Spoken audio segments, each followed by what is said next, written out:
আচ্ছা, তো প্রথম অধ্যায়ে জুলজির প্রথম অধ্যায়ে আমাদের বোর্ড পরীক্ষায় বা মেডিকেল অ্যাডমিশনে কী ধরনের প্রশ্ন আসে সেই ধরনের কথা বলি।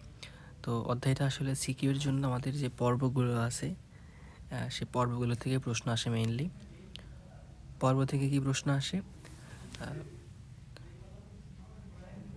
কোন পর্বের বৈশিষ্ট্য কী, এই ধরনেরই। আর হচ্ছে কিছু সংজ্ঞা থাকে এখানে। আর এখানে যে লাইনগুলো আন্ডারলাইন করা আছে তো সেগুলো তো দেখতেই হবে। এখানে দেখো বিশেষ করে প্রতিসাম্যতা, অরীয় প্রতিসাম্যতা নাকি মেডিকেলে যে ধরনের প্রশ্ন আসে আর কি। কোন ধরনের শ্রেণীবিন্যাসের ভিত্তি, যেমন ধরো প্রতিসাম্যতা, তারপরে হচ্ছে ক্লিভেজ, এই টাইপের প্রশ্নগুলো বেশি আসে। আচ্ছা, এরপরে দেখো প্রধান পর্বসমূহের বৈশিষ্ট্য। এটা কিন্তু 3 স্টার একটা টপিক, যে এই কোনো একটা বৈশিষ্ট্য দেওয়া থাকবে, এটা কোন পর্বে তোমাকে এটা লিখতে হবে বা এমসিকিউ টিক দিতে হবে আর কি। তারপরে আসো কোঅর্ডিনেটরের যে উপপর্বগুলো আছে সেখান থেকে সেগুলো পড়তে হবে। এরপরে ভাটের উপপর্ব যেগুলো আছে সেগুলো কিন্তু একটু পারতে হবে। ওকে, আসো এখানে দেখো এমসিকিউ, তারপরে সিকিউ এর অনুধাবনমূলক, আর হচ্ছে মেইন কথা হচ্ছে ঘ নাম্বার হচ্ছে কোনটা, এইটা দেখো সব থেকে বেশি কোনটা আসছে। সব থেকে বেশি আসছে কিন্তু এই দুইটা জিনিস, কি প্রাণী জগতের প্রধান পর্বসমূহের বৈশিষ্ট্য এবং হচ্ছে কঠোরতা। তোমাকে ওই যে 9টা যে পর্ব আছে 9টা পর্বের বৈশিষ্ট্যগুলো জানতে হবে। এরপরে ধরো এটা গ নাম্বারে বললো, আর ঘ নাম্বারে এসে তোমাকে হয়তো বলতে পারে যে কোনো একটা করাটা পর্বের শ্রেণীবিন্যাসের উপপর্বগুলো এখানে লিখতে হতে পারে। সো এই দুইটার বাইরে এখান থেকে কিন্তু আর অ্যাকচুয়ালি আর প্রশ্ন নাই। আর ক খ নাম্বার যেটা বললাম, যে শ্রেণীবিন্যাসের যে ভিত্তিটা, প্রথম দিকে যে টপিকগুলো আছে সেগুলো থেকে ক খ নাম্বার কিন্তু চলে আসে। তোমাকে হয়তো বলতে পারে যে জিনগত বৈচিত্র্য কী, প্রজাতিগত বৈচিত্র্য বলতে কী বোঝো, বাস্তুতান্ত্রিক বৈচিত্র্য বলতে কী বোঝো, এগুলো তোমাকে লিখতে হতে পারে।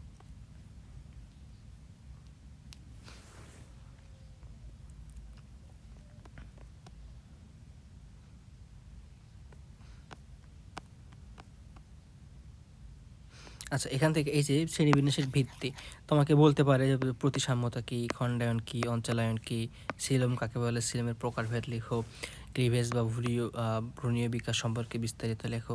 সেগুলো লিখতে হতে পারে। এবং এগুলো থেকে কিন্তু অনেকগুলো এমসিকিউ আছে। দেখো দেহের আকার বা কোষের সংগঠন, মাত্রা, এগুলো কোনটা অনুবীক্ষণিক, কোনটা হচ্ছে বৃহত্তর প্রাণী, এটা কিন্তু আমাদের জানতে হবে। এগুলো উদাহরণগুলো একটু পড়তে হবে। এরপরে কোষ থেকে অঙ্গমাত্রা, আমরা এই কয়েকটা যে হচ্ছে কোন পর্বের প্রাণী, কোন কোষীয় মাত্রা বা কোন সংগঠন মাত্রা, সেটা কিন্তু আমাকে পারতে হবে। এটা আমরা একটা ট্রিক্সের মাধ্যমে দিয়ে দিয়েছিলাম, আশা করি ভিডিওটা দেখে নিছো। জীবন পদ্ধতি, কোনটা মুক্তজীবী কোনটা পরজীবী সেটা দেখতে হবে, কোনটা মিথজীবী কোনটা হচ্ছে সহজীবী, এখান থেকে সহজীবী মিথজীবীটা দেখতে হবে। এগুলো এক্সাম্পল আবার বলে দিচ্ছি, এক্সাম্পল কিন্তু ভেরি ভেরি ইম্পর্টেন্ট, বিশেষ করে এই জীবন পদ্ধতিরগুলো। ক্লিভেজে আসো, কোনটা হচ্ছে কোন টাইপের ক্লিভেজ, কোনটা অরিও ক্লিভেজ, কোনটা দ্বিপার্শ্বীয় ক্লিভেজ, কোনটা সর্পিল ক্লিভেজ, এগুলো কী করতে হবে, এক্সাম্পলগুলো পড়তে হবে। এখানে এক্সাম্পলগুলো আন্ডারলাইন করা আছে, এক্সাম্পলগুলো এখান থেকে পড়ে নিতে হবে। ভ্রূণস্তর, আচ্ছা ভ্রূণস্তর সম্পর্কে আমরা হচ্ছে দেখাইছি যে কোনটা দ্বিস্তরী কোনটা ত্রিস্তরী, আমাদের একটা ট্রিক্সের একটা ভিডিও ছিল, কোন পর্বের প্রাণীগুলো কোনটার মধ্যে পড়ে, সেখানে কিন্তু এটা ছিল। আচ্ছা, প্রতিসাম্যতা খুবই হট টপিক, কোনটা গলীয়, কোনটা হচ্ছে অরীয়, কোনটা দ্বি-অরীয় প্রতিসাম্যতা এবং কোনটা হচ্ছে দ্বি-প্রতিসাম্য। এখন এগুলো কি পড়বা ভাইয়া? ওই একই কথা, যে আমাদের কিছু কিছু এক্সাম্পল পড়তে হবে। এখান থেকে পড়বা হচ্ছে ভলভক্স পড়বা। এরপর অরিওতে আমাদের হচ্ছে হাইড্রা এবং জেলিফিশ আছে। দ্বি-অরীয় প্রতিসাম্যতে আমাদের আছে টিনোফেরা। দ্বিপার্শ্বীয় দেখো দুইটা ভাগ করা যায়, আছে প্রজাপতি। অপ্রতিসাম্য কারা? এই যে শামুক বা স্পঞ্জ টাইপের যেগুলো আছে সেগুলো হচ্ছে অপ্রতিসাম্য। এরপর হচ্ছে খণ্ডকায়ন, বা কোনো একটা ধরো কেঁচো, হ্যাঁ কেঁচো হচ্ছে খণ্ডকায়ন, সেটা সমখণ্ডকায়ন নাকি অসমখণ্ডকায়ন, কোনটাকার সেটা একটু দেখতে হবে। এরপরে অখণ্ডকায়িতকে সেটা খেয়াল করতে হবে। এরপরে আসি ঘাস ফড়িংয়ের হচ্ছে অঞ্চলায়ন বা ট্যাগমাটাইজেশন, সেখান থেকেও কিন্তু আমাদের হচ্ছে পরীক্ষায় প্রশ্ন আসে। কী ধরনের প্রশ্ন আসবে এখান থেকে বলে দিলাম, যে কোনটা কি। এখানে 3টা ভাগে ভাগ করা যায় ট্যাগমাটা আর কি, যে মস্তক, উদর এবং হচ্ছে বক্ষ। মস্তক, বক্ষ এবং হচ্ছে উদর। উদর মানে তো পেট, আমরা জানি।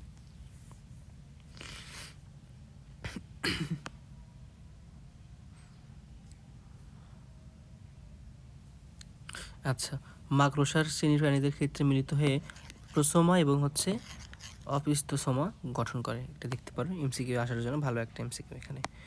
উপাঙ্গ, উপাঙ্গ বলতে আমরা কি বোঝাই, এক্সট্রা যে পার্টগুলো যেমন হচ্ছে অ্যান্টেনা, পেডিয়া, পাখনা, ডানা, হাত, এগুলো কিন্তু উপাঙ্গ বলা হয়। প্রান্তিকতা, প্রান্তিকতা খুব একটা ইম্পর্টেন্ট না, বাট আমরা মনে রাখি যে কয়েকটা প্রান্তে ভাগ করা যায়। তল, তলেও আবার খুব একটা দরকার নেই। এবার হচ্ছে সিলম, এটা খুব ইম্পর্টেন্ট একটা টপিক, কোনটা অ্যাসিলোমেট, কোনটা সিউডোসিলোমেট বা ভুয়াসিলোমেট, এরপর কোনটা হচ্ছে ইউসিলোমেট, কোনটা সাইজোসিলোমেট দেখতে হবে। এরপর হচ্ছে অ্যান্টেরোসিলোমেট। ওকে, সাইজোসিলোমেট, অ্যান্টেরোসিলোমেট, এটা মেডিকেলের পরীক্ষাতে আসে। এখান থেকে লেখা আছে কোন কোন পর্বের কত নম্বর পর্বগুলো, সেগুলো মনে রাখবে এগুলো। সিলোমের গুরুত্ব এটা খ নম্বরে দিয়ে দেয়। এরপর আসে সংবহন তন্ত্র, যে কোনটা কোন ধরনের সংবহন তন্ত্রে হেল্প করে, কঙ্কাল, নোডোকট, তারপরে হচ্ছে ইউরোকট, এগুলো এগুলো এগুলো পৌষ্টিক নালীটা, এটা দরকার। আচ্ছা, ট্যাক্সন, শ্রেণীবিন্যাসের ভিত্তিতে ট্যাক্সন বলে, ট্যাক্সন কাকে বলে দেখতে পারি এখান থেকে। দেন হচ্ছে আমাদের চলে যায় দ্বিপদ নামকরণ কাকে বলে, দ্বিপদ নামকরণ কে করে, কয়েকটা প্রাণীর টটোনিম লেখো বা হোমোনিম লেখো, এগুলো এখান থেকে আসে। চলো আমাদের হচ্ছে নন কর্ডা পর্বের বৈশিষ্ট্যগুলো এখানে বলছে, এটা খ নম্বর দিতে পারে, কি আছে না আছে। তারপরে এই যে আমাদের 9টা পর্ব আছে, সেই পর্বগুলো এখানে তোমরা অলরেডি পড়ে ফেলছো, এগুলো কোনটা ইম্পর্টেন্ট কোনটা ইম্পর্টেন্ট না। আমি এই পিডিএফটা হচ্ছে তোমাদেরকে দিয়ে দিব। ওকে,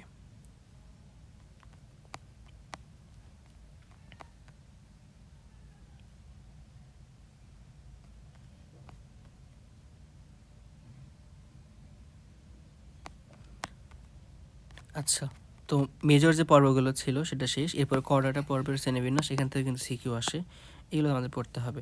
যে ইউরোকর্ডাটা আছে, ইউরোকর্ডাটা, তারপরে সেখান থেকে আমরা চলে গেলাম হচ্ছে অ্যাসিডিয়া, এরপরে হচ্ছে থ্যালাসিয়া, লার্ভাসিয়া। তোমাকে ধরো কোনো একটা এর মধ্যে একটা উদাহরণ দিয়ে দিল, বিশেষ করে অ্যাসিডিয়া এখান থেকে খুবই ইম্পর্টেন্ট। ওকে, এটা এখানে একটা বড় হচ্ছে রিভার্স পেরিস্টালসিস, এটা কাদের বৈশিষ্ট্য, এটা হচ্ছে আমাদের ইউরোকর্ডাটের বৈশিষ্ট্য। এরপরে সাবফাইলাম 3 ভার্টিব্রাটা, এখান থেকেও কিন্তু সিকিউ অনেক আসে। ভার্টিব্রাটার থেকে আরও এর যে প্রকারভেদ উপপর্বগুলো আছে, যেমন সাইক্লোস্টোমাটা হচ্ছে গ্যানাস্তোমাটা।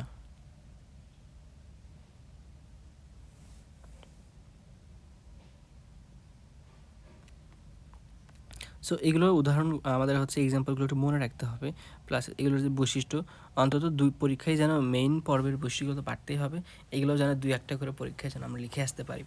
হ্যাঁ, অনেকগুলো এখন ভাইয়া বলতে পারো যে ভাই এতগুলো মনে রাখবো কীভাবে, এগুলো আসলে বারবার পড়তে পড়তে হয়ে যাবে, বারবার পড়তে পড়তে হয়ে যাবে। ওকে,